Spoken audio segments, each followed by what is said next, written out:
자, 오늘 강의는 지난주에 이어서 로마 카톨릭에 관한 이야기를 좀 계속해서 다루도록 하겠습니다. 아마 다음 주까지 로마 카톨릭을 다루는데, 이 마지막 때 강의에는 지금 요한계시록을 중심으로 요한계시록이 교과서입니다. 텍스트입니다. 그걸 가지고 그 계시록과 관련된 지금 시대의 상황들을 좀 정리하면서 계시록에 소개된 그런 예언들이 어떻게 이 시대에 이루어지고 있는가를 다루고 있습니다. 지금 이 로마 카톨릭을 왜 하게 됐습니까?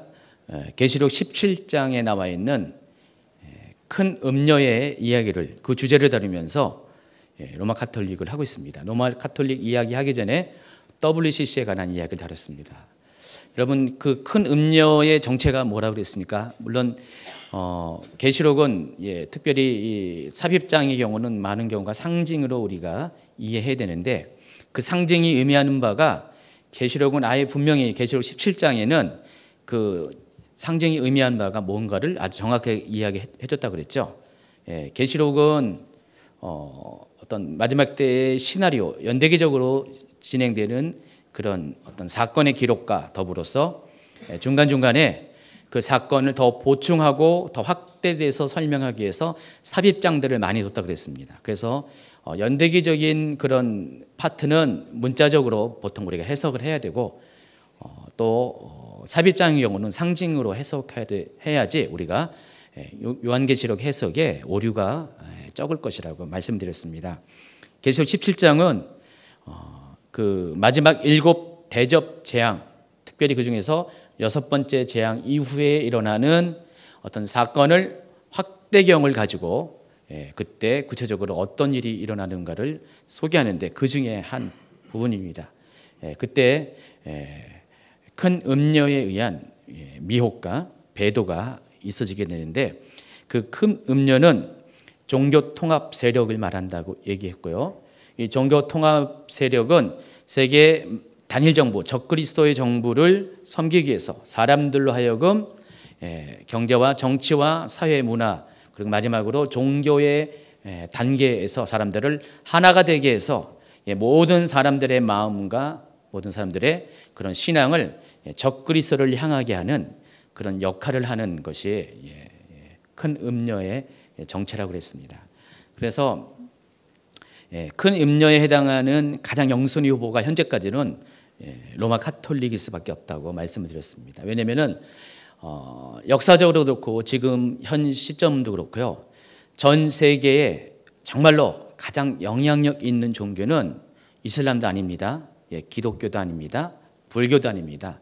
현재 일반적인 시각에 보면 로마 카톨릭인데, 그 이유는 로마 카톨릭은 유일하게, 전 세계에서 유일하게 교황이라는 한 사람에 의해서 전제적으로 마치 황제처럼 모든 어떤 신도들의 그런 마음과 어떤 방향이 결정될 수 있는 유일한 종교고, 또 로마 카톨릭은 어떤 종교 간의 그 서로 이렇게 호감도를 조사해 본 바에 의하면은 현재 전 세계에서 가장 타 종교에서도 싫어하지 않는 종교가 로마 카톨릭입니다.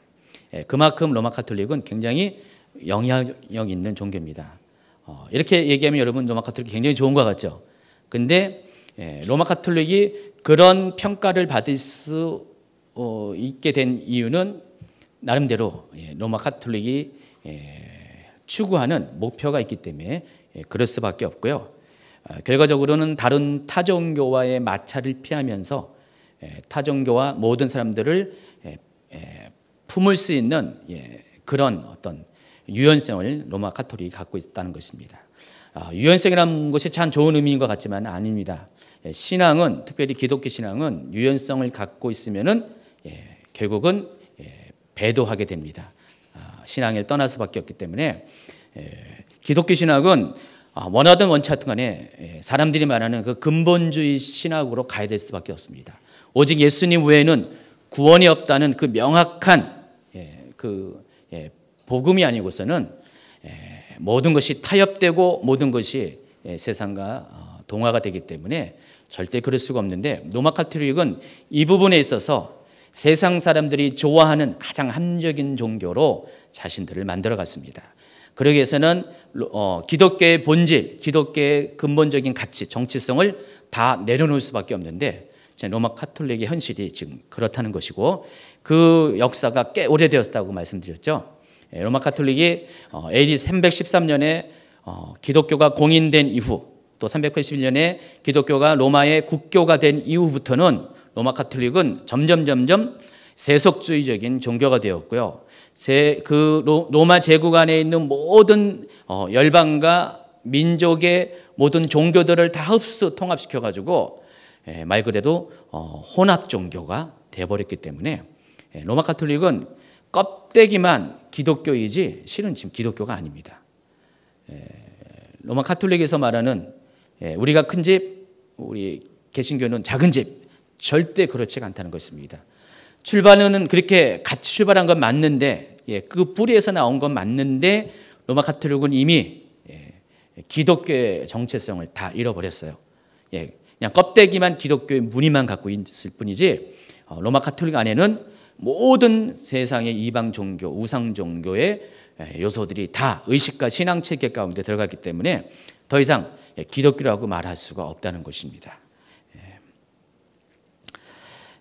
그래서 결국은 이 로마 카톨릭이 마지막 때 계시록 17장에서 말하는 종교 통합의 리더인 큰 음녀의 역할을 할 수밖에 없다는 것입니다. 그래서 지난 강의에서는 이처럼 변질의 과정을 겪어온 로마 카톨릭에 대해서 특별히 로마 카톨릭이 어떻게 시작했는지 어떻게 성장했는지 또 로마 카톨릭 가운데 가장 문제점 중에 하나인 바로 혼합주의의 그런 실체들에 대해서 지난 시간에 설명해 드렸습니다. 여러분 로마 카톨릭이 굉장히 정치적인 종교라는 것을 알고 있죠. 로마 카톨릭은 원래 초기 기독교의 각 지역마다 있는 그런 교구가 있습니다. 대교구가 있는데 그 지역 중에 있는 한 교회에 불과했습니다. 로마 교회. 그래서 우리가 알고 있는 교황도 로마 교회의 감독에 불과했었는데 이 로마 교회가 점점 세속 그런 왕들과 결탁하면서 특별히 신성 로마 제국 바티칸이죠. 비잔틴 제국이죠. 이 비잔틴 제국과 협력해가지고 서로 한쪽은 정치적으로 로마 카톨릭은 정치적으로 비잔틴 황제를 밀어줬고 비잔틴 황제는 군사적으로 교황을 밀어줌으로 인해서 서로 상생하면서 중세 천년의 암흑기를 두 비잔틴과 로마 카톨릭이 만들어 왔다는 것입니다. 그래서 로마 카톨릭은 굉장히 정치적인 거예요. 원래는 한 지역 교회에 불과했는데 계속해서 흡수하고 통합하고 굴복시켜 가지고 마치 로마 제국의 황제권처럼 종교 면에서 기독교 세계에서 황제로 군림하는 그런 발전 과정을 갖고 왔다는 것입니다. 그러면서 각 열방과 민족을 통합하는 과정에서 그들에게 쉽게 로마 카톨릭 안에 들어올 수 있도록 종교적인 문을 열어줬습니다. 문턱을 낮춰가지고 절대로 예수 그리스도 외에는 안 된다는 우리가 알고 있는 근본적인 가장 본질적인 것들을 다 열어놨습니다. 그래서 최근에는 1961년 이후에는 로마 카톨릭은 종교다원주의를 아주 공식화했고요. 그래서 예수 그리스도 외에도 구세주가 있다, 그리스도가 있다라는 것을 아예 공식화했습니다. 그래서 로마 카톨릭에 의해서 지금 세계는 점점 종교적으로 하나가 되는 과정들을 겪고 있습니다. 그래서 그런 실체적인 것들을 로마 카톨릭에 대한 정체에 대해서 지난주에 했고 그 전에 3주에 걸쳐서 또 개신교 안에서의 그런 로마 카톨릭과 연합해서 종교 통합의 움직임을 갖고 있는 WCC 문제에 대해서도 3주 동안 언급을 했습니다. 자, 이 모든 것들이 계시록 17장의 본문을 가지고 현실적인 이야기를 다뤘습니다. 자, 오늘은 이 로마 카톨릭에 관한 두 번째 강의인데 로마 카톨릭의 신앙의 실체가 어떤 것인가에 대해서 설명을 해드리겠습니다. 그리고 로마 카톨릭이 왜 마지막 때 그리스도인을 미혹하는 배도의 실체가 되는지에 대해서도 증명할 것입니다. 인터넷 백과사전이 있는데 위키백과라는 인터넷 백과사전이 있습니다. 여기서 한번 여러분이 로마 카톨릭 교회에 대해서 한번 검색을 넣어보세요. 그러면은 한 몇 페이지에 걸쳐서 로마 카톨릭에 관한 이야기가 쭉 나오는데 초반부에 보면은요 로마 카톨릭의 4대 교리에 대해서 설명을 하고 있습니다. 그러니까 로마 카톨릭이 가장 중요하게 여기는 교리가 4가지가 있는데 한번 읽어보세요. 한자로 했죠. 천주 존재. 천주가 뭐예요? 하늘의 주인이십니다. 하나님을 말한 겁니다. 하나님이 존재한다는 것입니다. 그것을 믿는다. 이게 첫 번째 로마 카톨릭의 우선하는 교리입니다. 두 번째가 삼위일체. 삼위일체 모르는 분 없죠? 삼위일체도 로마 카톨릭에 있어서 굉장히 중요한 교리입니다. 삼위일체 이 교리가 AD 321년인가 5년인가 니케아 회의에서 그 아리우스파를 정죄하는 데 있어서 굉장히 중요한 역할을 했던 것입니다. 그리고 상선벌악 뭡니까? 선한 사람은 하나님께서 상을 주시고 악한 사람은 벌을 준다. 이것도 성경적인 교리 맞습니다. 또 강생구속, 한자로 해서 어렵죠. 강생구속은 인간이 죄를 지어서 하나님의 영광에 이르지 못하는데 하나님의 아들이신 예수 그리스도께서 사람이 되어서 그것을 강생했다 그럽니다. 인간의 죄를 대신 보속했다. 위키백과의 표현이에요. 제 표현이 아닙니다. 했기 때문에 누구든지 그리스도를 믿고 죄를 받으면 구원을 얻는다. 다 기독교 교리, 여러분이 알고 있는 그런 교리죠. 이 4가지가 로마 카톨릭의 핵심적인 4대 교리입니다. 우리와 크게 다를 바가 없어요. 그렇죠? 문제가 없잖아요. 그렇죠? 정말 큰 집 작은 집 같이 똑같죠. 자, 그런데 이것은 껍데기에 불과하고요. 로마 카톨릭은 실제로는 그렇지 않다는 거죠. 그렇지 않다는 겁니다. 언뜻 보면은 로마 카톨릭 교리가 문제가 없는 것처럼 보이지만은 제가 지금부터 추가적으로 소개하는 이 내용들을 보면은 한마디로 기겁을 할 정도로 로마 카톨릭은 기독교가 아니라는 것을 여러분이 인정하게 될 겁니다. 오늘 역시 제가 4가지의 로마 카톨릭 교리의 신앙의 문제점, 실체에 대해서 이야기할 건데 시간 관계상 제가 끊었어요. 16페이지를 끊었고 보니까 한 5, 6페이지 나오더라고요. 2가지는 다음 시간에 할 겁니다. 오늘은 그중에서 2가지만 얘기하는데 로마 카톨릭의 가장 문제점 중에 하나가 마리아 숭배고 또 태양신 숭배, 그리고 다음번에 할 것이 교황 숭배. 교황을 보통로 하지 않습니다. 그리고 또 여러분이 알는지 모르겠지만 로마 카톨릭 안에는요 사탕 숭배가 있습니다. 사탕이 아니라 사탄, 사탄 숭배가 있습니다. 이 4가지에 대해서 겉으로 알려진 이 우리 교리와 똑같은 4가지의 교리 말고 우리와 전혀 다른 기겁할 만한 4가지의 또 교리가 있는데 첫 번째가 마리아 숭배고 두 번째가 태양신 숭배고 세 번째가 교황 숭배 그리고 네 번째가 사탄 숭배. 이 4가지를 여러분에게 소개할 겁니다. 오늘은 그중에서 2가지, 시간이 많지 않기 때문에.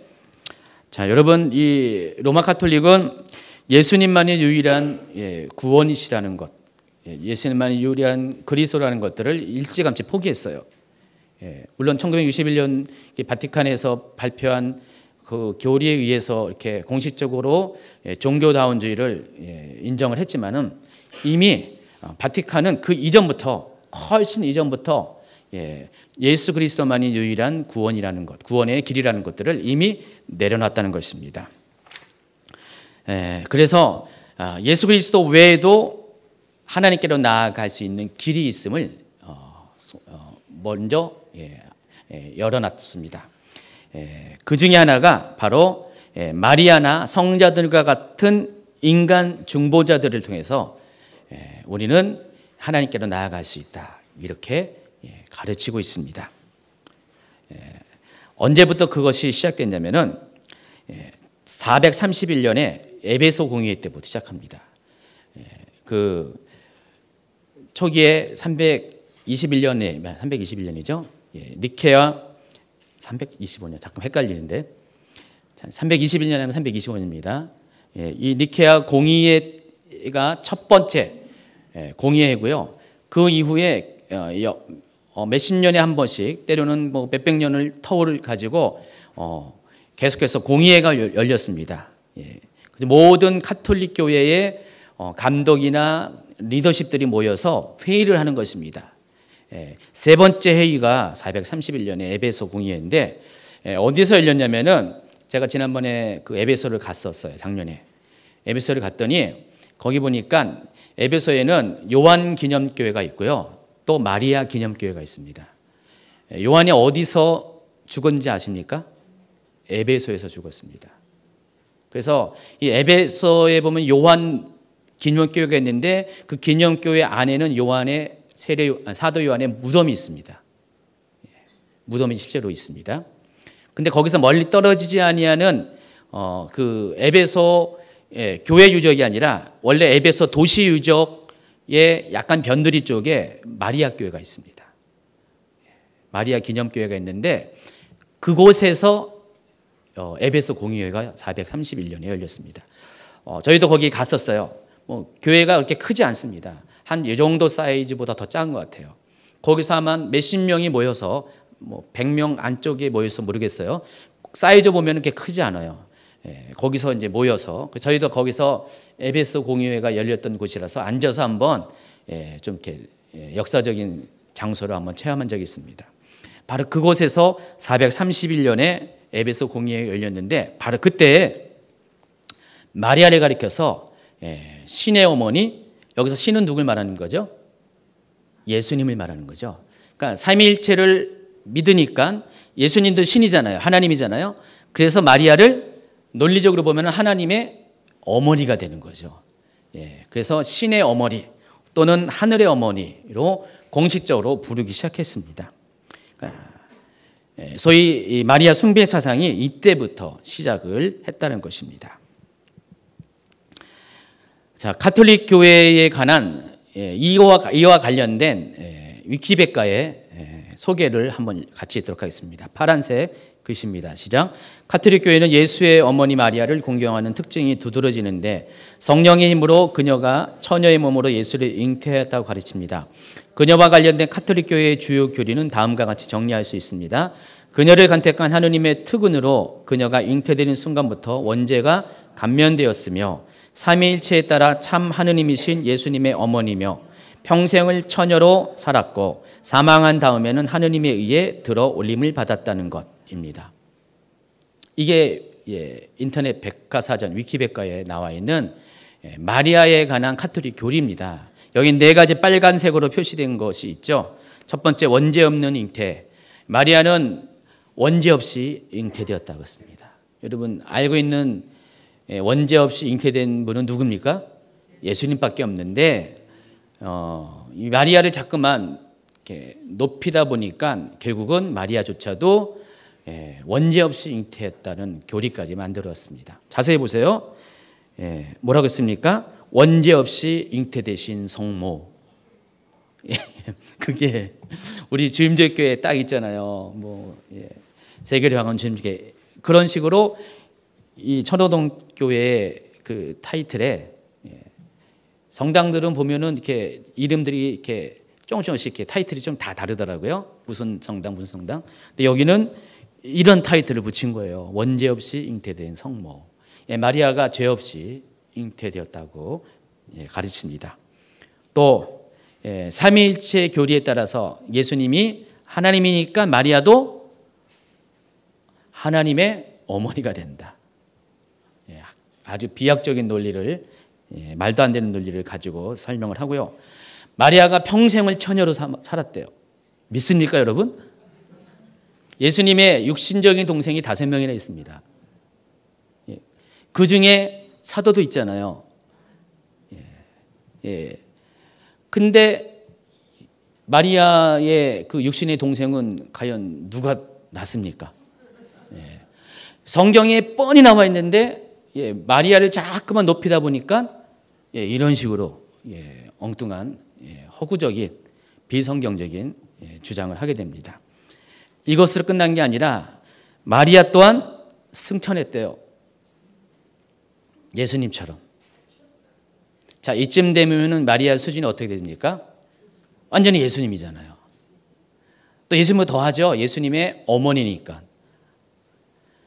그러다 보니까 이 예수님을 통하지 않고서도 마리아를 통해서 천국에 갈 수 있다는 그런 주장을 합니다. 제가 이번에 이스라엘 갔다 왔을 때 여러 번 놀랐습니다. 어느 성당을 갔더니 정중앙에 마리아 상이 그냥 딱 자리 잡고 있는 거예요. 기겁을 했습니다. 성당마다 다 그런 건 아닌데 그 성당은 그랬어요. 예루살렘에 있는 성당이었는데 기겁을 했습니다. 어쨌든 간에 이러한 어떤 마리아 숭배와 관련된 가톨릭 간의 교리가 있습니다.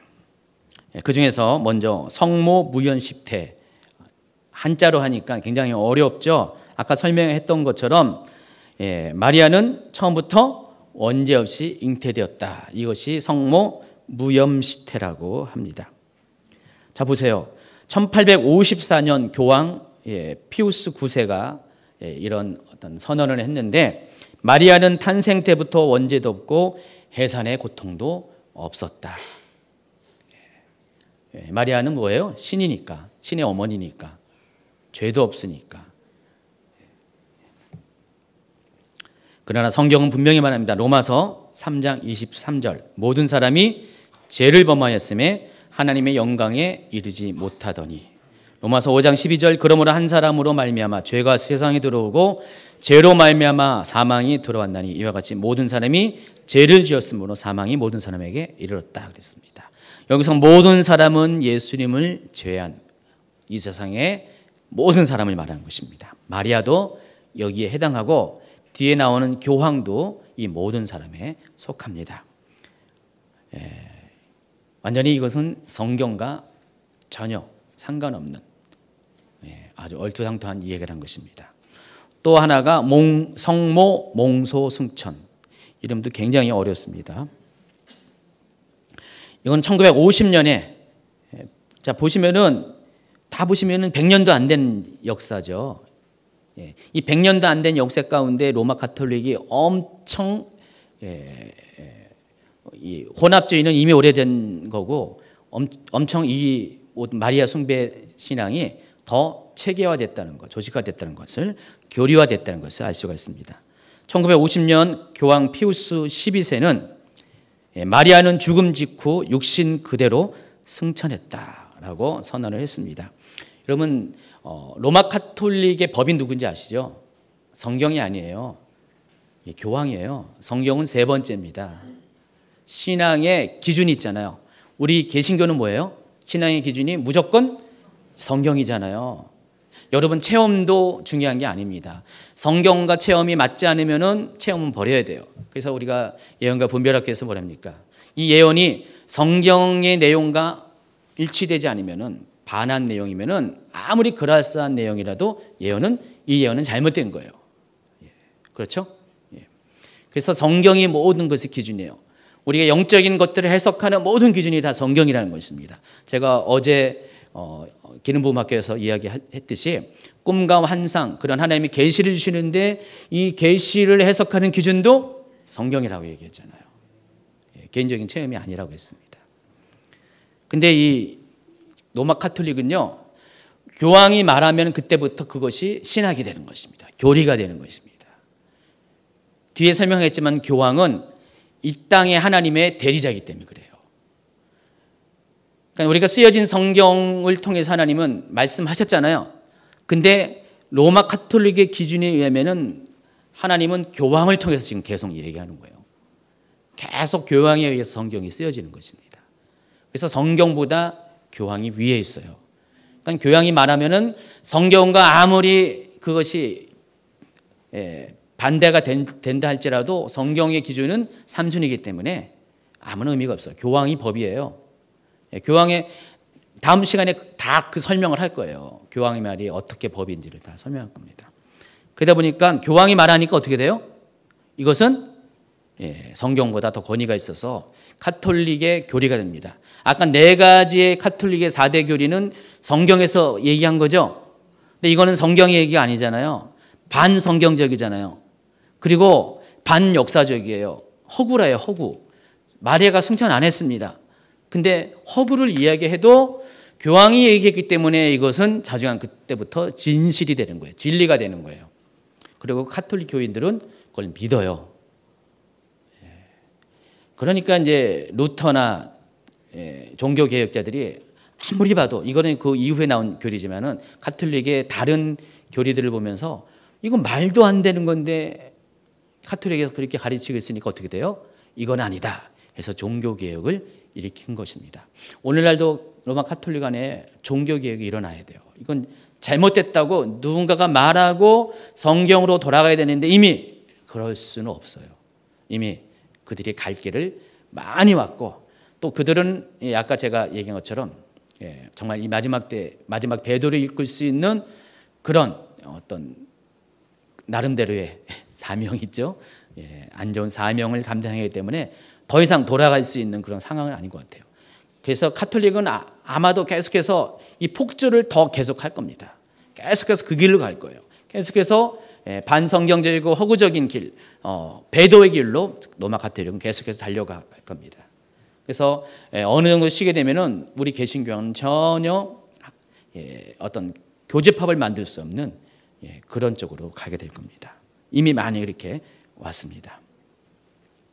그래서 이 교황 피우스 12세에 의해서 성모 몽소 숭천이라는 교리가 선포된 이후 매년 8월 15일 우리 강복절이죠. 그때 성모 몽소 숭천 대축일이라고 성경에도 없는 기독교 역사에도 없는 이런 절기가 주어집니다. 그래서 한번 옆에 보면은요, 제가 어디 거기 관련된 카페에서 캡처를 한 건데요, 사진을 한번 보세요.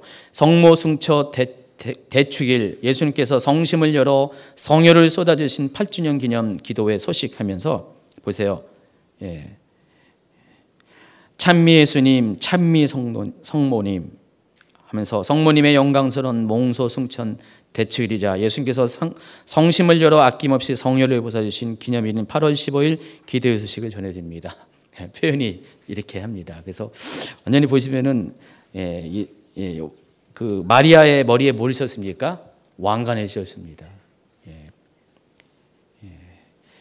로마 가톨릭은 예수님 머리에도 왕관을 씌워요. 왕관을 또 어디 또 왕관을 씌웁니까? 교황의 머리에. 이 교황의 머리는 보통 왕관이 아니라 세 개를 겹친 삼중관을 씌웁니다. 삼중관을 씌웁니다. 자, 근데 로마 가톨릭이 이 마리아가 승천했다고 주장하는 신학적인 근거가 있습니다. 계시록 12장 5절입니다. 계시록 12장 5절 한번 볼까요? 여자가 아들을 낳으니 이는 장차 철장으로 만국을 다스릴 남자라. 그 아이를 하나님 아까 그 보좌 앞으로 올려가더라. 여러분이 이미 저랑 같이 계시록 공부를 했기 때문에 여기서 그 아이가 누구를 의미하는지 아시죠? 예수님이세요. 그렇죠? 근데 얼마나 성경을 모르면은 이 아이를 마리아라고 이야기하고 있습니다. 성경 조금만 알면, 국어 공부 조금만 초등학교 수준만 하면은 바로 알 수 있는 건데 이것을 우기는 거예요. 교황 피우스 12사가 아마 성경을 잘 몰랐나 봐요. 그러다 보니까 이 말을 근거로 마리아가 승천했다는 거예요. 자, 이것은 계시록 12장은 무슨 내용을 다루고 있습니까? 전반부는 2000년 전의 역사적인 사건을 상징해서 해를 품은 여인이 등장하잖아요. 그래서 그 품은 여인이 이스라엘이었고요. 그 이스라엘이 아이를 낳았는데 그 아이가 바로 예수 그리스도였어요. 그렇죠? 그래서 여기까지는 그때 당시 2000년 전의 교회의 탄생과 이스라엘 안에서의 교회의 탄생과 또 예수 그리스도의 핍박, 죽음, 그리고 교회의 핍박에 관한 역사적인 사실을 상징으로 풀어간 거고, 그 이후에는 하늘의 전쟁이 일어나서 용이 하늘의 전쟁에서 쫓겨서 이 땅으로 내려와서 그때부터 이 세상에 성도들의 핍박이 일어나는 그것을 하는데 바로 마지막 때 일어날 일을 설명을 하고 있습니다. 미래적인 일을 설명을 합니다. 2000년 전과 2000년 후의 이야기를 할 것인데 바로 그 2000년 후에 미래적인 일을 설명하기 위해서 역사적인 그 기원을 설명하기 위해서 이 부분을 다룬 거거든요. 근데 이걸 가지고 뜬금없이 그 마리아가 승천했다. 아까도 누가 하나님의 교회에서 하나님 어머니 얘기하면서 갈라디아서 4장의 이야기를 가지고 이제 그 한 절 갖고 또 하나님의 어머니다, 어머니 하나님이란 표현도 아니에요. 그냥 어머니다라고 표현한 그걸 가지고 하나님 어머니 요리를 안상홍 증인의 하나님 교회에서 하는데 그 얘기를 하는 것과 거의 비슷한 수준인 것 같아요. 어쨌든 이 성모 몽소 숭천교리는 성경에도 나와 있지 않고 역사로도 증명되지 않는 비성경적인 허구라는 것입니다. 또 보세요. 1140페이지 그 다음 장 왼쪽의 그림을 보시면은 마리아가 지구 본 위에 올라가 있죠. 그리고 뒤에 태양 섬광이 있고 등 뒤에 뭐가 있습니까? 십자가 있죠. 자, 이 그림 위에 있어야 될 분이 누구세요? 예수님인데 여길 마리아를 줘요. 그래서 실제로 로마 카톨릭은 마리아도 십자가를 진 것으로 가르칩니다. 마리아는 절대로 십자가 안 졌습니다. 밑에 있었습니다. 밑에 있었는데 십자가 밑에 있는데 마리아가 십자가를 졌다고 이렇게 표현하고 가르치고 있습니다. 또 옆에 있는 그림 보시면은요, 더 블랙 마돈나라고 했죠. 여기 보시면은 이 블랙 마돈나라고 하면서 예수님을 또 예수님과 마리아를 흑인으로 묘사하죠. 역사적 사실이 아니죠.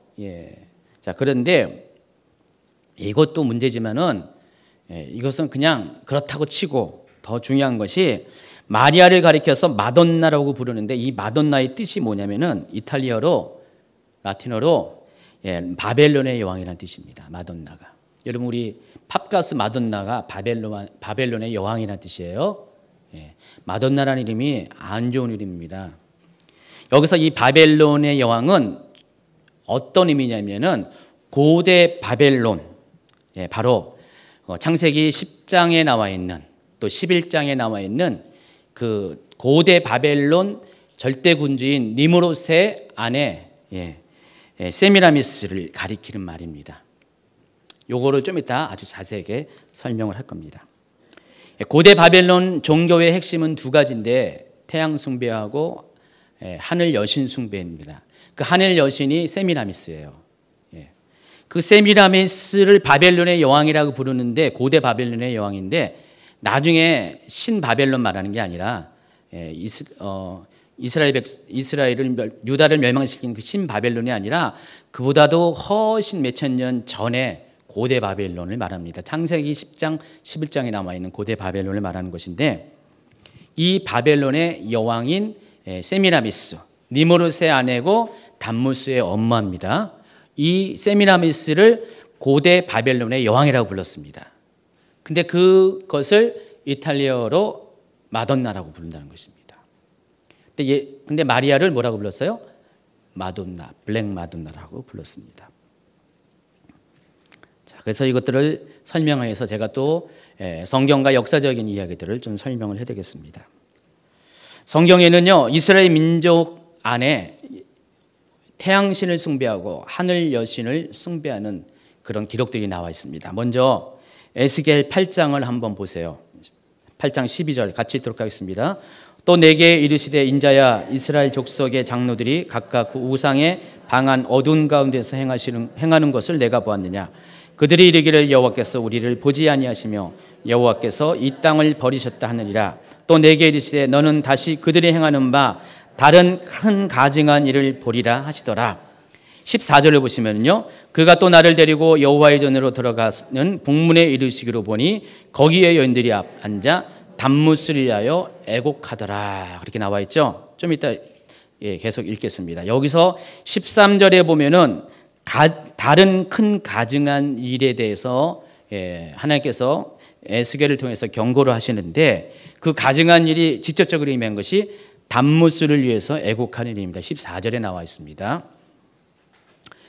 그래서 이 이스라엘 백성 가운데 있는 그런 가장 큰 우상 숭배 중에 하나가 에스겔서에는 단무스 숭배가 있었다 얘기했고요. 또 15절 보세요. 그가 또 내게 이르시되 인자야 내가 그것을 보았느냐 너는 또 이보다 더 큰 가증한 일을 보리라 하시더라.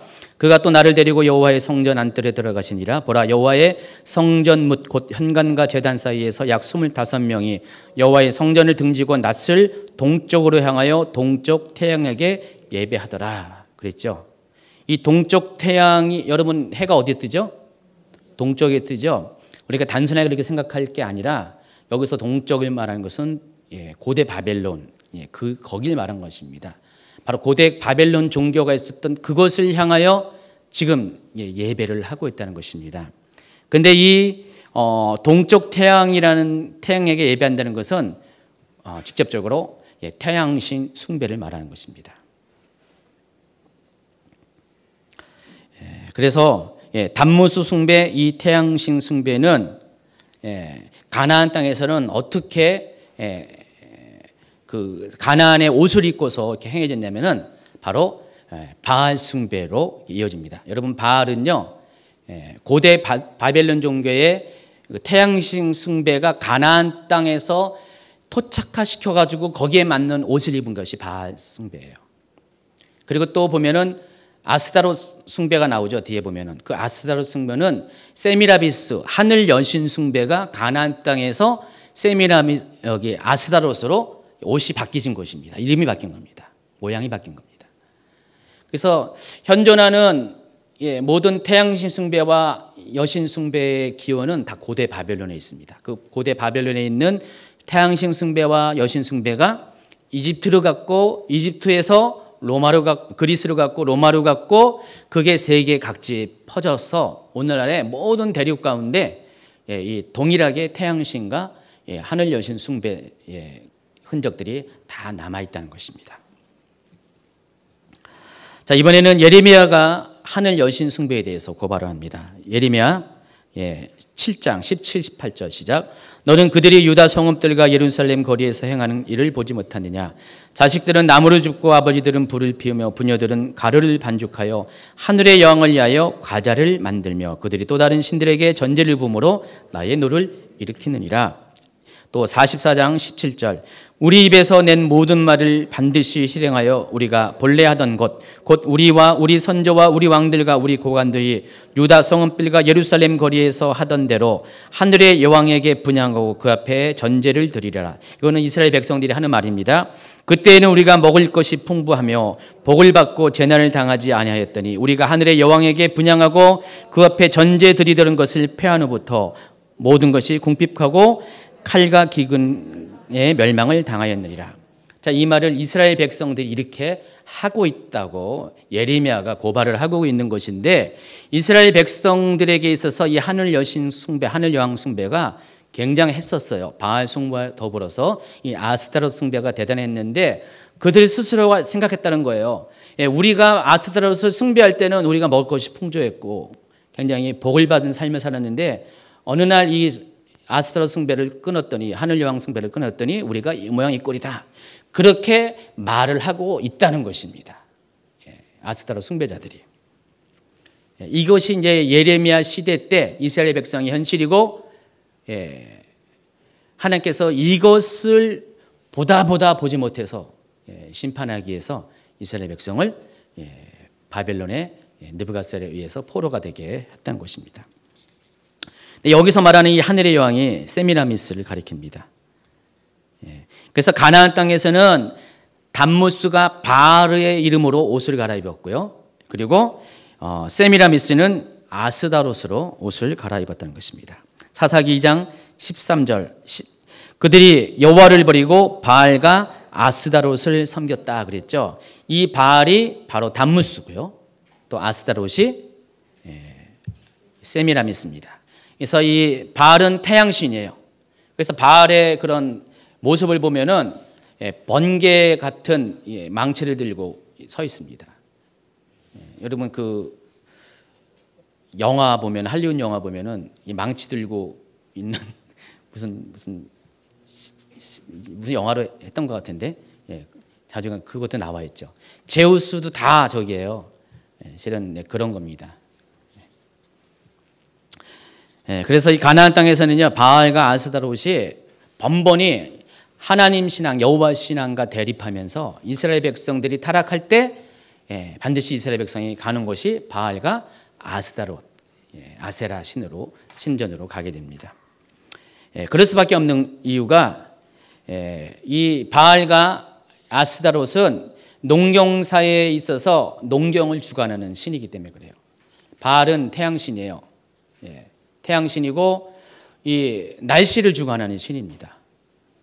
그래서 만약에 태양신이 제대로 활동 안 하면요, 날씨가 농사를 짓기에 적합한 날씨가 되지 않아요. 이 아스다롯은 또 사람들에게 풍부한 수확을 주는 그런 여신으로 알고 있습니다. 자, 그런데 이게 굉장히 이 바알과 아스다롯 신앙은 굉장히 음란한 종교입니다. 이 바알과 아스다롯 이것은 항상 짝을 이루는데 이때 당시에 이들의 신전은요, 뭐가 있었냐면은 창기가 많이 있었습니다. 창기가 뭡니까? 몸을 파는 여자를 말하죠. 근데 이 창기가 왜 신전에 있습니까? 거기가 그런 곳이라서요? 아닙니다. 그 바알 신전과 아스다롯 신전은 특징이 뭐냐면은 바알과 아스다롯이 부부 관계를 맺을 때 그걸 통해서 이 땅에 풍요가 온다고 믿었어요. 그게 종교였어요. 그러다 보니까 우리가 예배를 드리는데 우리가 예배를 드리잖아요. 찬양을 하고 말씀을 듣고 하잖아요. 여러 가지 의식을 했는데 그들의 예배 의식이 바로 그런 거였어요. 끔찍하죠. 그러니까 그들의 신전의 제단 앞에서 하는 의식이 바로 그런 거예요. 남녀가 뭐 어떤 일을 하죠. 그걸 그렇게 해야지만 하늘이 축복을 줘가지고 농사가 잘 된다고 믿었기 때문에 바알과 아스타롯이 항상 세트로 이렇게 다갔었습니다. 그래서 이 바알 종교는 굉장히 음란한 종교입니다. 이스라엘 백성에게 눈에 보이지 않은 하나님은 어떻습니까? 그들 생각에는 맨날 엄격한 율법만 얘기해서 그냥 그들을 얽매이는 아주 정결하고 거룩한 삶만을 강조하는 그런 하나님이잖아요. 하나님 믿는 게 너무 어려워요. 율법을 준수하고 살아가는 게 너무 어려워요. 그런데 이 바알과 아스롯 종교는 너무 쉬운 거예요. 그리고 자기들의 육성과 그 죄의 속성과 너무 잘 맞는 종교예요. 그러니까 사람들이요, 조금만 하나님에서 떠나가면 곧바로 글로 달려가는 거예요. 너무 좋잖아요. 너무 흥미진진하고 너무 쾌락적이고 너무 편하잖아요. 여긴 너무 엄격하고 저기는 너무 세속적이고, 그러니까 하나님 신앙에서 떠나면 곧바로 달려가는 것이 그곳이라는 것입니다. 자, 이런 배경을 이해하면은 왜 이스라엘이 그토록 끈질기게 바알과 아스롯 신앙에 집착했는지를 여러분이 알 수가 있습니다. 어쨌든 이 바알과 아스타롯이 어디서부터 온 거라고요? 고대 바벨론의 담무스와 세미라미스에서 왔다는 것입니다. 그 담무스가 가나안 땅에서는 바알이 되었고 세미라미스가 아스타롯이 됐다는 것입니다. 자, 우리가 좀 더 이것을 알기 위해서 바벨론 종교의 기원에 대해서 설명을 해드리겠습니다. 창세기 10장 8절입니다. 구스가 또 니므롯을 낳았으니 그는 세상의 첫 용사라. 그가 여호와 앞에서 용감한 사냥꾼이 되었으므로 속담에 이르기를 아문은 여호와 앞에 니므롯같이 용감한 사냥꾼이라 하더라. 이 용감한 사냥꾼이라는 이 니므롯은 실은 세계 최초의 절대 군주를 말하는 것입니다. 완전히 정복자를 말한 것입니다. 세계에서 첫 번째로 정복 전쟁을 벌린 그런 사람입니다. 절대 군주를 말하는 것인데, 이 느무롯이 바벨 탑이 있는 그 시날 땅을 중심으로 해서 오늘날의 이라크 지역에서 점점점 세력을 확대해서 메소포타미아 지역을 거의 많은 부분을 땅을 장악합니다. 장악을 하는데 이때만 해도 온 땅의 언어가 하나였어요. 그러니까 언어가 오늘처럼 이렇게 구분된 게 아니었어요. 언어가 하나였기 때문에 이때 그 이 니므롯은 세상 사람들을 자기의 절대적인 통치 안에 묶어두려고 그런 목적으로 바벨탑을 만든 것입니다. 바벨탑을 만드는 목적이 11장 4절에 있습니다. 또 말하되 자 성읍과 탑을 건설하여 그 탑 꼭대기를 하늘에 닿게 하여 우리 이름을 내고 온 전면에 흩어짐을 면하자. 어쨌든 이 니므롯은 이런 거대한 계획을 짰고 실행을 했고 결국은 이것을 통해서 하나님의 진노를 받았어요. 그래서 전승에 의하면은 고대 바벨론 전승에 의하면은 니므롯이 이 사건으로 인해서 죽임을 당했다. 징벌로 죽임을 당했다고 합니다. 자, 그런데 니므롯이 죽을 때는요. 아직 세미라미스가 아들을 출생하기 전이었어요. 아직 뱃속에 아기가 있었는데 뱃속에 아기가 있는 상태에서 남편인 니므롯이 죽게 됩니다. 그리고 니므롯이 죽고 난 얼마 후에 아들을 낳는데 그 아들의 이름이 담무스입니다. 이 담무스가 딱 낳는데 세미라미스가 어떻게 아이디어를 짰냐면은 남편이 절대 궁주였잖아요. 독재자였잖아요. 정복자였잖아요.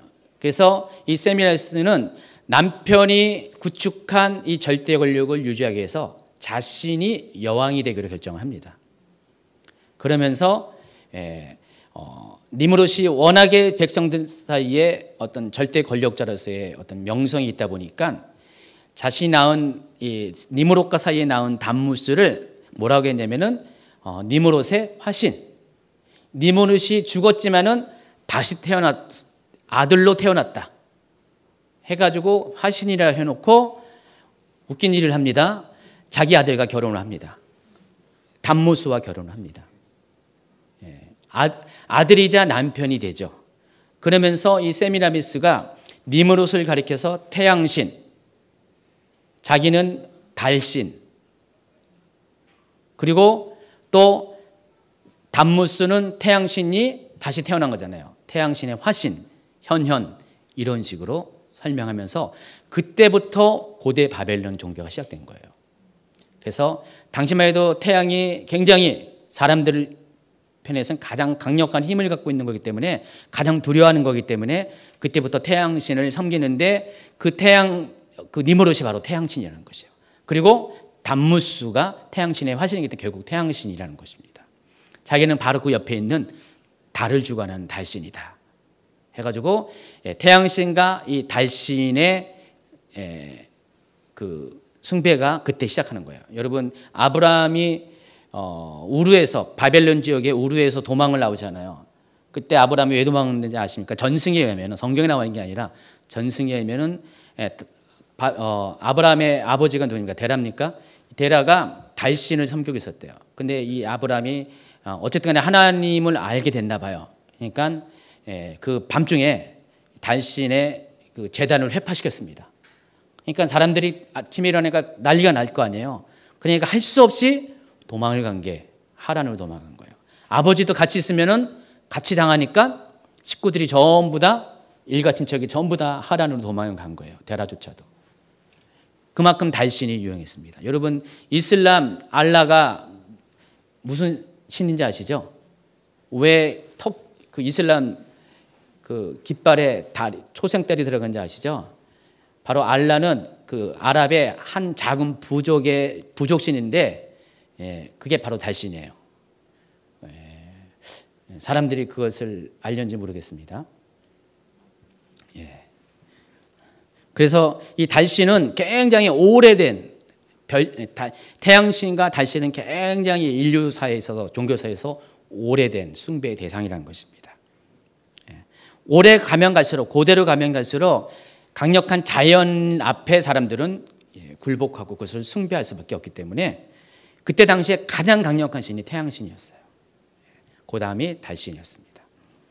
그래서 세미라미스는 각본을 짠 거예요. 자기가. 그래서 자기의 죽은 남편을 니므롯을 태양신, 그 아들 담무스를 결혼해가지고 남편을 삼아가지고 자기 그것도 역시 태양신 숭배에 이어서 그렇게 만들었고 자기는 달신으로 섬김을 받게 됩니다. 자, 이런 바벨론 종교가 시간이 가면 갈수록 세상 가운데 전파됩니다. 바벨탑 사건으로 인류가 모두 흩어지죠. 언어가 이제 여기 쪼개지면서 각각 지역으로 세계로 흩어지는데, 또 창세기 그 11장 이 바벨탑 사건이 있고 얼마 있어서 또 어떤 일이 생기냐면은 16절에 보면은 벨렉 시대에 이 세상이 또 나눠집니다. 벨렉이라는 뜻이 나뉘다라는 뜻입니다. 여러분 연대기 성경 때 배웠죠? 그래서 우리 족보 이야기를 자꾸 보면 연대기 성경에 나오는 족보를 제가 소개하면서 뭐라고 설명했습니까? 처음에 첫 번째 인류는 약 900, 평균 연령이 900 이상으로 살았죠. 근데 노아의 홍수 이후에 기후가 바뀌면서 세계의 환경이 바뀌면서 궁창의 에너지 쏟아지면서 사람이 살 그런 환경 조건들이 안 좋아지면서 절반으로 인구가 여기 수명이 줄었다고 그랬습니다. 그래서 500살 이하로 사람들이 수명이 줄었어요.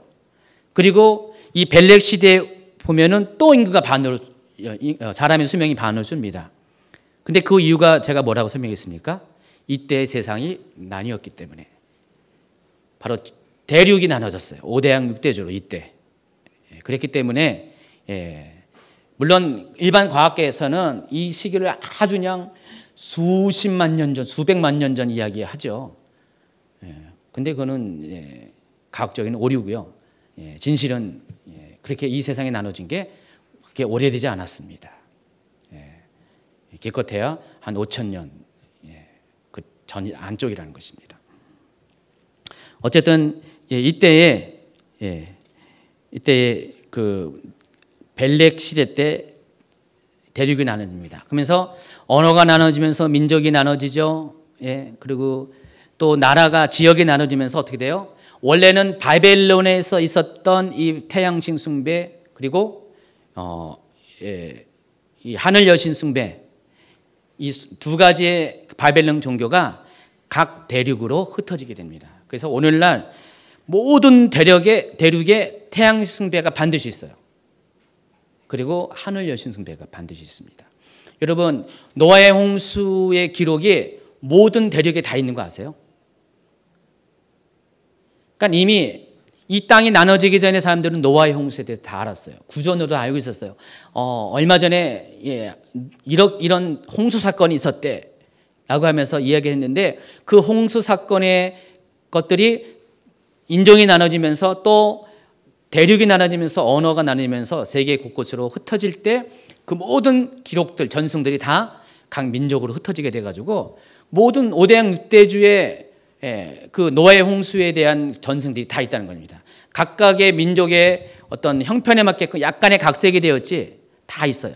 그래서 여러분, 그 중국에도 노아의 홍수와 관련된 증거가 있잖아요. 창세기의 발견이라고 해서 한자를 통해서 그 창세기에 있는 사건들을 증명했던 그 미국의 어느 목사님이 아주 오래전에 그 책에 보면은요, 여러분 배선자 아시죠? 배선자 거기 보면은 그게 한자는 뜻글자잖아요. 뜻글자인데 그 배선자에 보면은 바로 노아의 홍수 사건이 그대로 나와 있습니다. 8명의 사람이 8명의 입이 거기서는 이제 부수가 되는 배주자인가요? 거기에 탑승한 그것을 한자로 표현을 했습니다. 그러니까 중국에도 한자 안에 이미 홍수에 관한 기록들이 다 나와 있어요. 세계 어딜 가도 홍수에 관한 기록이 다 있는데 마찬가지입니다. 세계 어딜 가도 태양신은 다 있어요. 여러분 일본의 국기가 뭔지 아시죠? 빨간 거 태양이에요. 그러니까 아시아나 유럽이나 또 아메리카나 아프리카 다 보면은 태양신 숭배가 다 있고요. 또 하늘 여신 숭배가 다 있다는 것입니다. 어떻게 이렇게 똑같이 노아의 홍수가 동일하게 다 대륙에 있는 것처럼, 홍수 사건이 있는 것처럼 각 대륙마다 어떻게 이렇게 똑같은 신앙들이 존재할 수 있는가? 그것은 한 뿌리에서 나왔기 때문에 그것이 가능한 건데, 그 뿌리가 어디냐면은 바로 바벨이라는 것이다. 고대 바벨론. 자, 이러한 바벨론 신앙의 흔적이 또 신약 성경에도 나옵니다. 에베소 기독의 아데미 여신 숭배 사건인데요. 사도행 19장 27절에 보세요. 우리의 이 영업이 천하여질 위험이 있을 뿐 아니라 큰 여신 아데미의 신전도 무시당하게 되고 온 아시아와 천하가 위하는 그의 위엄도 떨어질까 하노라 하더라. 이 아데미는요, 원래는 뭐라고 했어요? 바벨론의 세미라미스. 근데 이 세미라미스가 가나안 땅에 가면은 아스다롯, 가죠? 또 저 시돈 이런데 저쪽으로 가면은 페니키아 쪽에는 아세라 이렇게 이름이 다양합니다. 이집트에서는 이시스 여신이 이 세미라미스고요. 또 그리스 사람들은 아르테미스. 성경에서는 아데미로 나오는데 이게 아르테미스입니다. 그리고 로마 사람들은 다이애나. 다이애나가 굉장히 멋있는 이미지인데 이게 바로 아스다롯을 말한 겁니다. 그래서 그렇게 불렀습니다. 그리고 고대 바벨론 유물 가운데 세미라미스가 아들 담무스를 안고 있는 그런 신상이 발견됩니다. 바로 오른쪽에 있는 거. 이게 고대 바벨론에서 발견된 건데 그 여자가 세미라미스고 아기가 담무스입니다. 그래서 이걸 가리켜서 모자 숭배의 기원이라고 합니다. 그래서 이 모자 숭배의 그런 그 전통도 태양신 또 여신 숭배와 더불어서 이 바벨론에서부터 시작해가지고 전 세계에 보면은 다 이 모자 숭배의 흔적들이 남아 있어요. 많은 곳에. 그래서 로마 시대에는요 비너스와 주피터가 그런 관계래요. 인도에서는 이시와 이스와라, 이집트에서는 이시스 여신과 호로스. 이게 다 세미라미스와 담무스 숭배, 모자 숭배의 후손이라는 것입니다. 이와 같이 전 세계에 퍼져 있는 태양신 숭배, 여신 숭배, 또 모자 숭배의 근원은 전부 다 고대 바벨론 종교에서부터 왔다는 것을 아시고요. 근데 문제는 오늘날 로마 카톨릭 안에 이 세 가지가 다 들어와 있다는 거예요. 태양신 숭배, 마리아 숭배, 그리고 모자 숭배가 다 있습니다. 여러분 기독교에는 없는데 왜 천주교에는 이렇게 보세요. 마리아가 아기 예수를 이렇게 안고 있는 장면이 많이 나옵니까? 성인 예수보다는 아기 예수가 더 많아요. 그러니까 예수님의 존재는 마리아의 품 안에 있는 존재로 그렇게 만들어 버립니다. 로마 카톨릭에서는요. 근데 의도적으로 예수님의 어떤 권위를 축소하고 마리아의 권위를 하늘의 어머니니까, 신의 어머니니까 그렇게 하려는 의도도 있고요. 또 더 중요한 것은 이것 자체가 바벨론 종교에서 들어왔기 때문에 혼합된 그런 종교이기 때문에 이것이 가능하다는 것입니다. 그래서 1145페이지에 보면은 그런 증거들이 쭉 이렇게 그림으로 설명되어 있습니다. 결론적으로 마리아 숭배 사상은 고대 바벨론 종교로부터 이집트를 거쳐서 그리고 로마, 그리스, 그리고 오늘날 로마 카톨릭에서 아예 활짝 꽃을 피게 됐다는 것입니다. 그래서 그 결과 마리아를 가리켜서 그 뿌리를 통해서 어느 날 갑자기 시작된 게 아니라 그 뿌리를 통해서 마리아를 가리켜서 하늘의 어머니 또 하늘의 황후 이렇게 이야기합니다.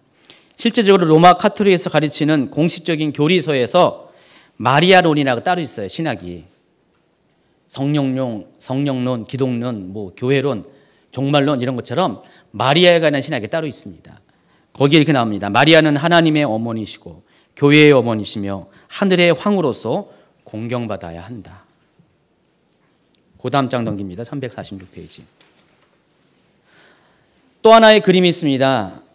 오른쪽 보면은요, 마리아가 황후복을 입고요, 왕관을 쓰고 있고요, 뒤에 별들이 있고요. 뭐라고 썼습니까? To Jesus through Mary. 해석해 보세요. 마리아를 통해서 예수께로 간다. 같은 교리서에 의하면요, 마리아론에 의하면은 한번 읽어볼까요? 죄사함과 심판, 구원의 주님의 사역에 있어서 마리아는 주님과 공동적인 역할을 하게 될 것이며 인간과 예수님 사이에 중보적인 역할을 하게 되며 사단이 가장 무서워하는 원수가 된다. 이게 마리아다. 이렇게 로마 가톨릭 교리서에 이렇게 나와 있습니다. 그래서 이런 교리에 의해서 600년에 이르러서는요, 마리아 또는 죽은 성도들이 신도들이 직접 기도를 하게 합니다. 우리가 보통 하나님께 기도하고 예수님께 기도하잖아요. 근데 기도의 대상이 마리아에게 또 세인트라고 하는 성자들에게, 성인들에게 합니다. 이번에 이스라엘에서 갑자기 놀란 것 중에 하나가 로마 가톨릭뿐만 아니라 동방정교회에서도요. 그때 보셨죠? 무슨 기사. 어디 갔더니 말탄 기사가, 투구를 입은 기사가 밑에 용을 이렇게 깔고 있는 조각상이 있어요. 아주 오래된 조각상인데 그 사람은 실존 인물이에요. 근데 이름은 제가 까먹었어요. 근데 그 조각상이 의미하는 게 뭐냐면은 예수님은 너무나 거룩해가지고요. 하나님도 거룩하지만은 예수님은 너무나 거룩해서 우리들이 직접 갈 수가 없다. 예수님께 직접 말할 수가 없다. 그래서 유명한 성자들, 성인들을 통해서 우리는 예수님께로 갈 수 있다. 그래서 그들도 동방정이 똑같아요. 예수님께 기도 안 합니다. 예수님 너무 거룩해서. 동방정교회는 예수님 너무 거룩했어. 존엄한 분이라서 못한다고 하지만은 로마 가톨릭은 그것도 아니에요. 너무 거룩한 거 해서 그런 것도 아니에요.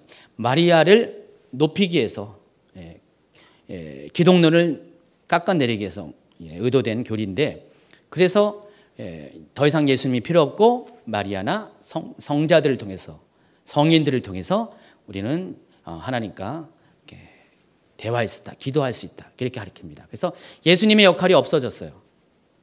그래서 그러다 보니까 당연히 그들은, 어떤 사람들은 예수님께 기도하는 사람도 있겠지만은 대부분의 사람들은 마리아한테 기도를 합니다. 마리아를.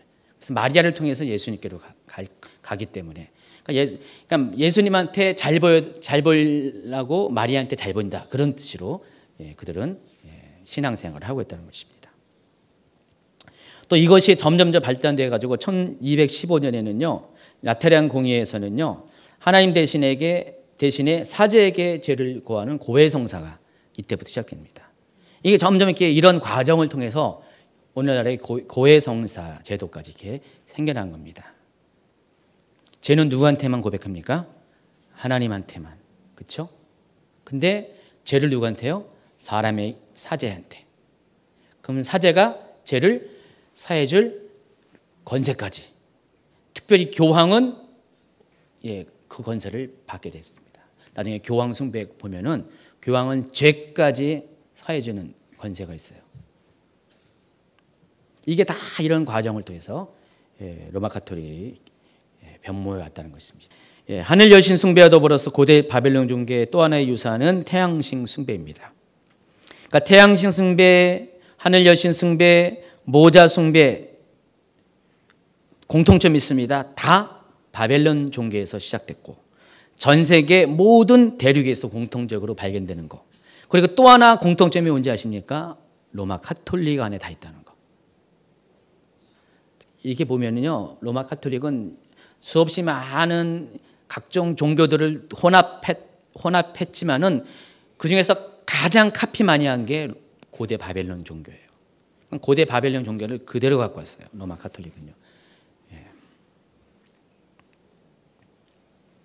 세계 민족 간의 태양신 숭배가 여러 곳에 발견됐는데 아주 광범위하게 발견됩니다.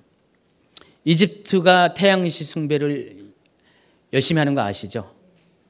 이집트인은 태양신이 여러 이름으로 불려집니다. 아침의 태양신, 점심의 태양신, 저녁의 태양신, 이름이 다 달라요. 한번 자료를 보세요. 아침의 태양신을 가리켜서 케프리라고 부릅니다. 그다음에 낮과 정오의 태양신을 라라고 부릅니다. 여러분 라라는 건 많이 들어봤죠? 영화에도 많이 나오잖아요. 그리고 시간이 흘러가서 호루스가 누군지 아시죠? 담무스가 이집트에 가서 호루스가 됐는데 이 호루스와 태양신이 합쳐져서 이 태양신은 누구라고 했어요? 니므롯. 그래서 라 호라크티로 불려져 있습니다. 그래서 여러분 이집트에 보면 고대 도시 중에서 헬리오폴리스라고 했는데 이게 바로 태양의 도시라는 뜻이에요. 태양의 도시. 태양의 도시인 것은 뭘 말하는 거예요? 태양신 숭배의 중심지가 되는 도시를 말합니다. 태양신 숭배를 여기서 했죠. 그리고 오벨리스크는 태양광선을 숭배하는 상징이에요. 그래서 이 호루스에 뭐라고 했어요? 그거라고 했어요. 그리고 저녁의 태양신을 가리켜서 아툼이라고 불렀습니다. 1147페이지 보면은 그림 보면은 이집트 벽화에서 발견되는 태양신의 그런 형상들입니다. 케프리는 뭐가 이게요? 무슨 벌레 같아요? 딱정벌레. 딱정벌레처럼 이렇게 아침에 딱정벌레도 다니나 보죠. 딱정벌레의 모습을 갖고 있고요. 또 정오의 태양신은 매의 모습을 갖고 있고요. 그다음에 저녁의 태양신은 사람의 얼굴을 갖고 있습니다.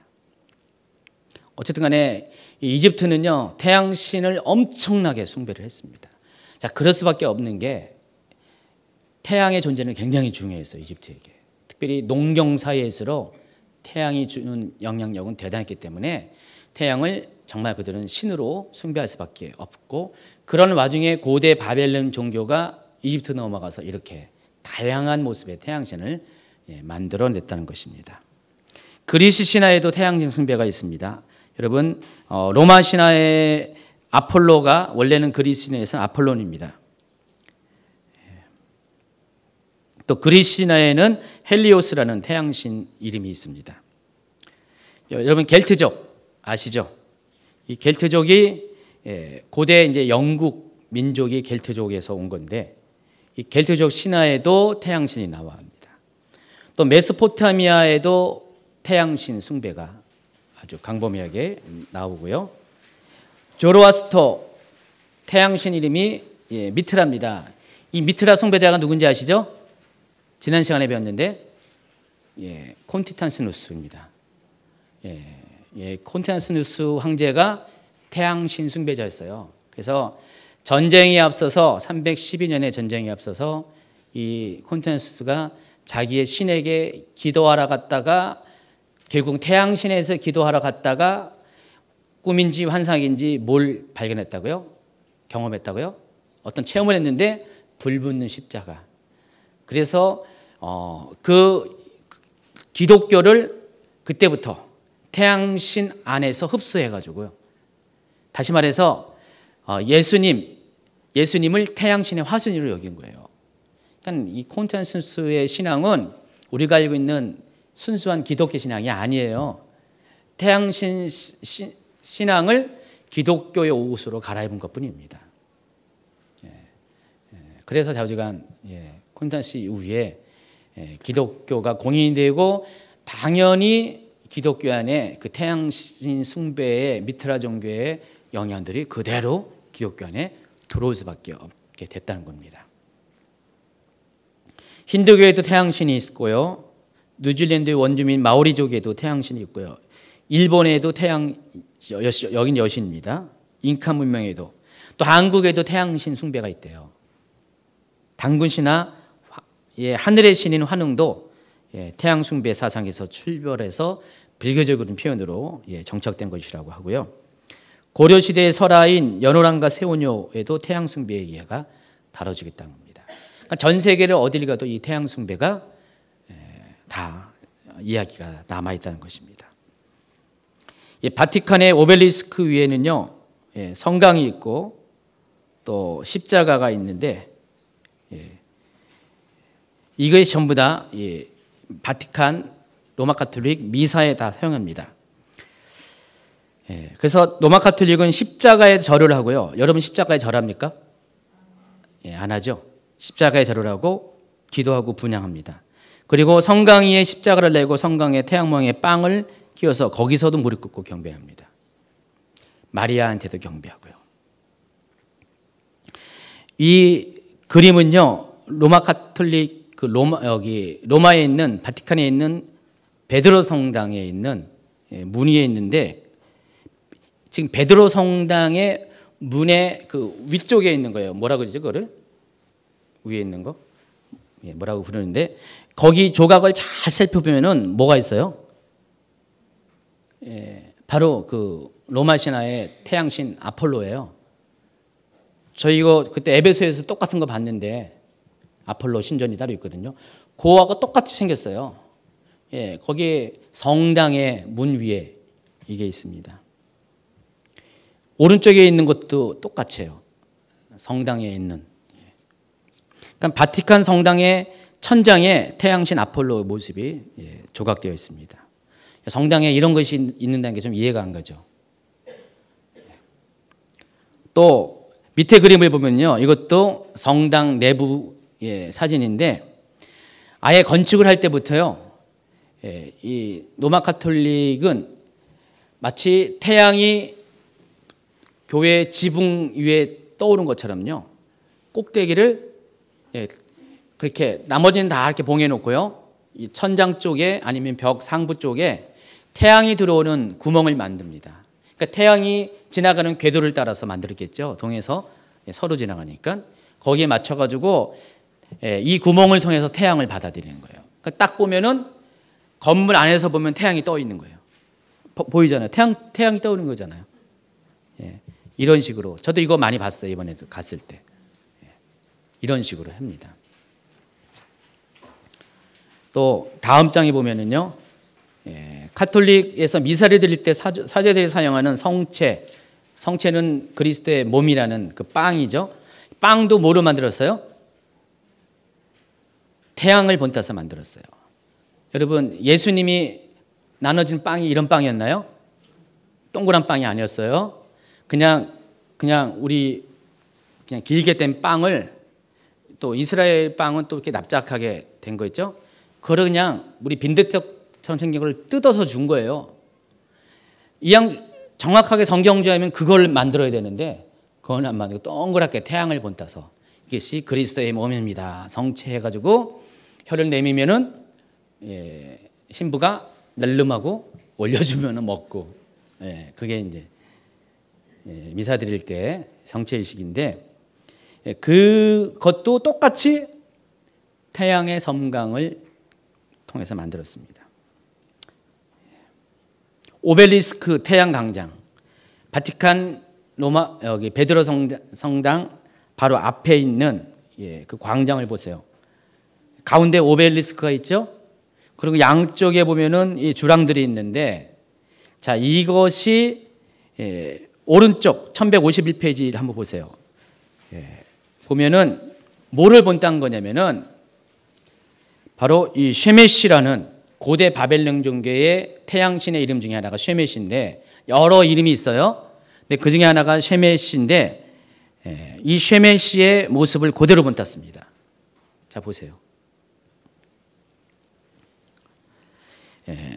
쉐메시는 일종의 수레바퀴입니다. 수레바퀴인데, 고대 그 바벨론 종교에서는요, 태양신이 말이 끄는 수레를 타고 다닌다고 그랬습니다. 그래서 태양은 바로 바퀴에 해당한다고 믿었어요. 그래서 태양신을 바퀴로 이렇게 묘사를 한 거예요. 이시타르는 뭘 것 같아요? 태양신과 짝을 이루는 달신, 세미라미스. 그래서 뒤에 보면은요, 고대 바벨론 쪽에서 이렇게 발견된 이 유적을 보면은요, 수레바퀴가 이렇게 많이 있습니다. 여러분, 웬 수레바퀴냐? 실은 이게 바로 태양신을 상징하는 쉐메시의 부조입니다. 근데 이 그림과 바티칸 광장의 그림이 똑같아요. 그 광장이 똑같습니다. 그래서 이 오벨리스크는 이 바로 거기에 있는 중심축이에요. 바퀴축이고, 그리고 그 바퀴축 중심으로 이렇게 수레바퀴 모양의 태양 마차 바퀴가 이렇게 형상화된 건축물이 들어선 겁니다. 열왕기하 23장 11절을 보세요.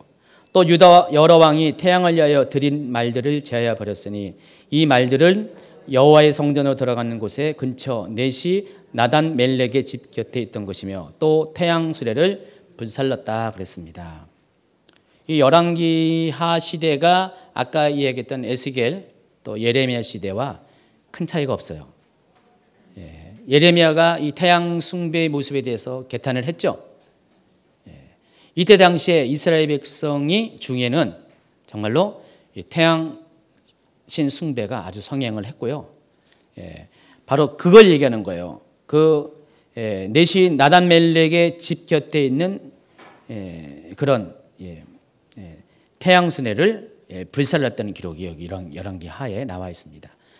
그만큼 그 이스라엘 민족 안에서도요, 이 태양신 숭배가 왕성했는데 이 태양신 숭배가 오늘날 그러니까 고대 바벨론부터 시작해가지고 각 민족과 열방과 또 이스라엘과 또 신약 시대의 어떤 그 그리스 문명을 타고 넘어가가지고 이 모든 태양신 숭배가 아주 그냥 꽃을 피우고 집결시킨 것이 바로 오늘날 로마 가톨릭이라는 것.